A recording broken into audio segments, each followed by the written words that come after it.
abroad. Nauwi sa malagim na insidente ang masayasanang pagdiriwang ng mga Pinoy sa Vancouver, Canada. Alamin natin ang detalye hinggil dyan sa report ni Jomar Villanueva. Jomar!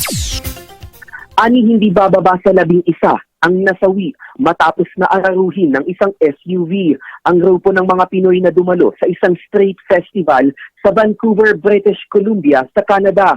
65 years old ang pinakamatanda sa mga biktima, habang 5 years old naman ang pinakabata.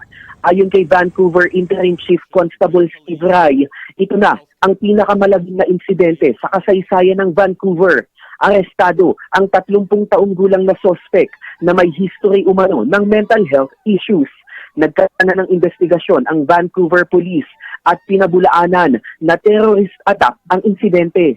Nakatakda namang magtungo sa Vancouver si Canadian Prime Minister Mark Carney para makiramay sa naulila ng mga biktima. Samantala, nag-abot din ng pakikiramay si Pangulong Ferdinand Marcos Jr. maging ang Department of Foreign Affairs sa mga naulila. Ayon sa Pangulo, makikipagtulungan ng Philippine Consulate General sa Vancouver sa investigasyon. Sisiguruhin din anya ng pamahalaan na matutulungan ng mga naulila. Ang naturang street festival ay ginagawa taon-taon ng Filipino community sa Vancouver. Papatapos na sana ang masayang pagdiriwang bandang alas 8 ng gabi nang mangyari ang trahedya. Jomar Villanueva, Newslight.